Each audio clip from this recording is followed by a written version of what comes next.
జగిత్యాల జిల్లా కోరుట్ల మండలం ఐలాపూర్ పూతోట మల్లన్న జాతర ఘనంగా జరుగుతోంది. మల్లన్న దర్శనం చేసుకుని మొక్కులు తీర్చుకుంటున్నారు భక్తులు. కోరుట్ల మండలంలోని చుట్టుపక్కల గ్రామాల నుండి వేలాది మంది భక్తులు తరలి వెళ్లారు. కార్తీక మాసం అమావాస్య తర్వాత మొదటి వారంలో పూతోట మల్లన్న జాతరతో ఈ ప్రాంత మల్లన్న జాతరలు మొదలవుతాయన్నారు అర్చకులు. పట్నాలు వేసి మల్లన్న స్వామికి కళ్యాణం, నాగవెల్లి జరిపించి ప్రత్యేక పూజలు నిర్వహించారు అర్చకులు.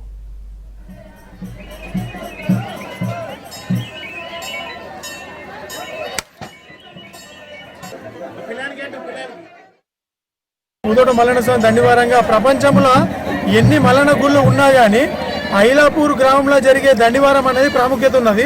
ఎందుకంటే ఇక్కడ జరిగిన తర్వాతనే ప్రపంచంలో ఎన్ని మల్లన్న గుళ్ళు ఉన్నా కానీ అక్కడ దండివారం అనేది జాతర అవ్వడం జరుగుతుంది. ఈరోజు ప్రాముఖ్యత ఏంటంటే ఈరోజు స్వామివారి కళ్యాణము, నాగవెల్లి, లగ్గము మనకు సంబంధించిన కార్యక్రమం మొత్తం ఇది ఒకటే రోజు జరుగుతుంది. ఈరోజు ఇక్కడ స్వామి ఏంటంటే స్వయముగా వెలిచిండు. మా తాత చెప్పిన చరిత్ర ప్రకారం ఏంటంటే స్వామి ఇక్కడికి కొరుట్ల గ్రామం నుంచి రావడం జరిగిందని చెప్తారు.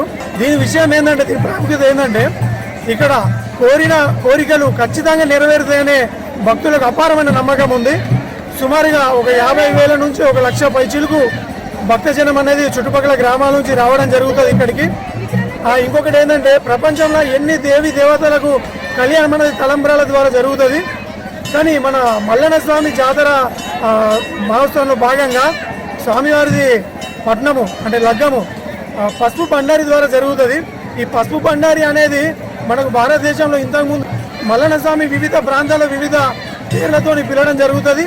ఇక్కడ మాకు ఐలాపూర్ గ్రామంలో పూతోట మల్లన్న స్వామి అనే పేరు ప్రాముఖ్యత సంతరించింది.